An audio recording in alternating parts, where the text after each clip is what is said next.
Season 2, Episode 6 of Pachinko starts off in an interesting way. We are not in the past. We start off in the 1980s, and we see Sunya and Kaito on a date at a Mexican restaurant. And just seeing the actress yuh-jung play this role of an older Sunya is so good. It's cute, it's funny, it's adorable. And it's interesting because you see Sunya trying a margarita for the first time and learning about what salsa is, and Kaito explaining everything. It's just that it's really fun. Not only that, we see that the two, I want to say the couple or the two seniors have been going on several dates since she reached out to Kaito in episode 4. Of course, if you remember that scene, it's a really wonderful scene done in episode 4. Then we switch to the 1950s. All of a sudden, it's like, wait a minute, what's happening? It's like a quick, from one scene to another. It's earlier in the timeline, and we see Sunya working hard and selling noodles in the marketplace to get some money, and which is a very different aspect of what you see her in the future to now. They're all waiting to hear if Noah has got into a university, so to speak, but the family is so overwhelmed with worry that they don't know what is actually happening. Also, Mr. Kim kind of attends a rally, and Korean organizers, in a way, are protesting that their rights are being taken away by Japan and the Japanese, which was a really big moment in history in Korea and Japan, especially with the differences on both sides, which, it's not really talked about anymore, but should be talked about still. But this show is covering that.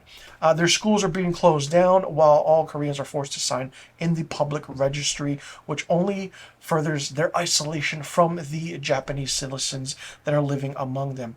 They argue that the Koreans are, fighting certain ways, and the Japanese are doing their own thing, and then Mr. Kim doesn't follow along with the crowd's energy, but in a way he kind of has a rather concerned look on his face, and you can see that just by the way the actor portrays this role.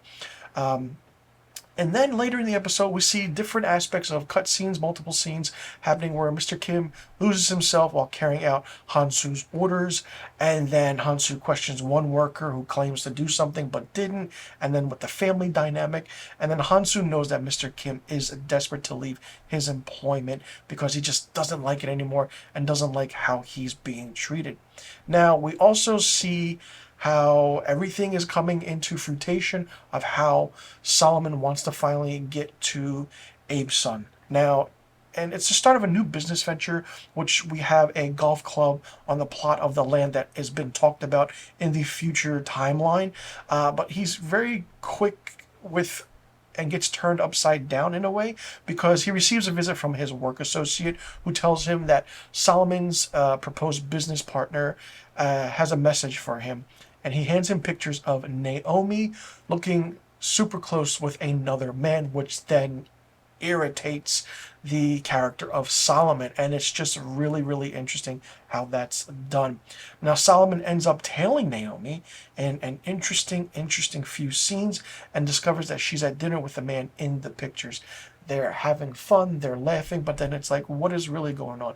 And then you can see that Solomon kind of realizes that Naomi is likely cheating on him. But then what's the real story, and what is the real backstory of what is actually happening?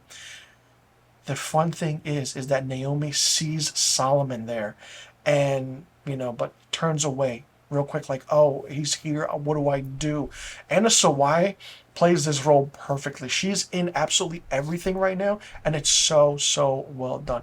She shows up at his apartment later and explains every single detail that the man is someone that she's known for a very long time, since she's been young, and it was just a dinner date to catch up. Well, of course, Solomon doesn't believe that at all, and it's like, oh, what is really going on between that? But before Solomon lets Naomi go, he has one final kind of, I want to say, quest or request for her, an answer.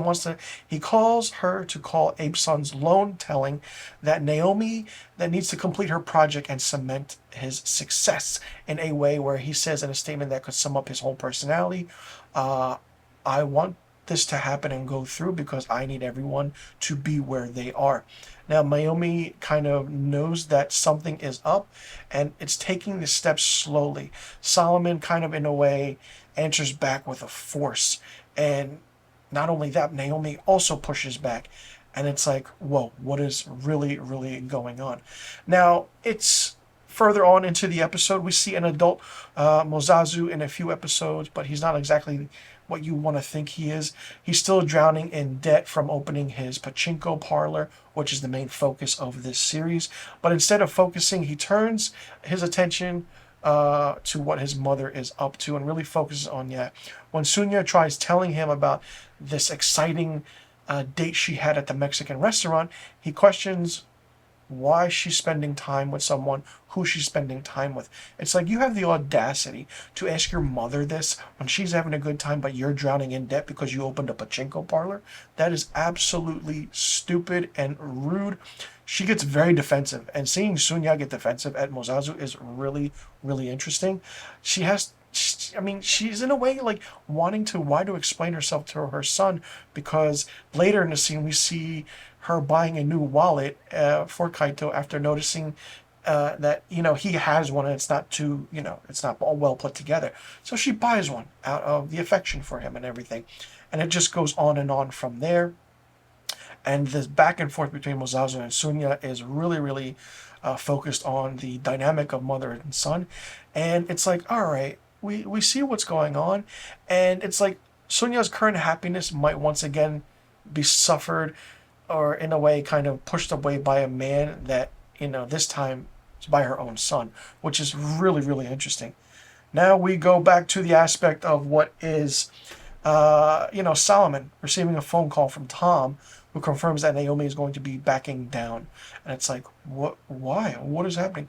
This whole dialogue scene was really fun. It's a mix between the Americans, the Koreans, and the Japanese, and it's just really, really focused on certain things.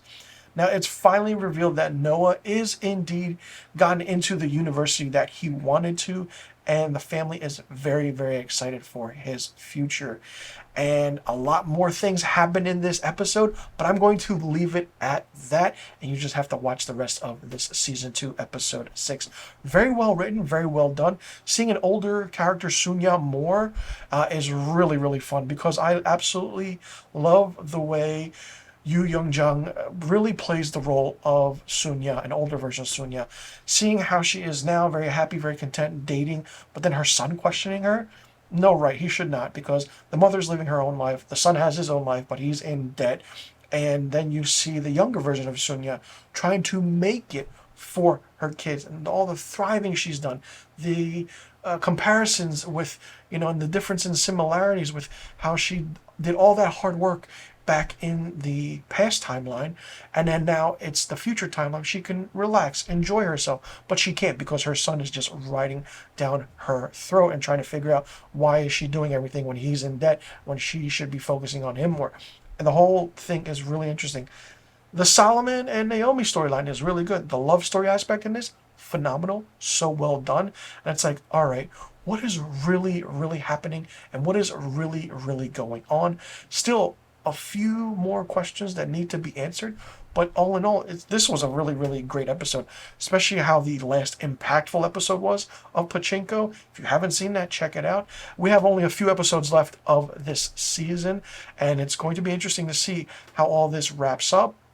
If we're going to get a third season, I'm enjoying this show. I'm really, really enjoying this show. I went into this series since the first episode of the first season with an open mind, and always do that, because I wasn't anticipating anything good, but it is really, really well written, very, very well acted. Let me know in the comment section below what you thought about season 2, episode 6 of Pachinko. Did you like it? Did you not like it? What did you think of it? What do you think about the aspect of the storytelling, the dialogue, the back and forth between the characters? Who do you think is right? Who do you think is wrong with any of the characters? Do you like them going back and forth between switching from the previous timeline and the new timeline, or the past and the future? And do you think that the aspects of what Sunya did in the past is affecting her future now, or vice versa? And what do you think is Solomon's going to do with Naomi? Do you trust Naomi? Let me know in the comment section below about all the questions I just asked. And if you haven't done so already, hit that subscribe button and click that notification bell for new episodic weekly reviews of Pachinko Season 2 up until the Season 2 finale. I'm Mr. Filmstock. Thanks so much for tuning in. I'll see you all in the next review video. And be sure you tune in next week to my Season 2 Episode 7 review of Pachinko.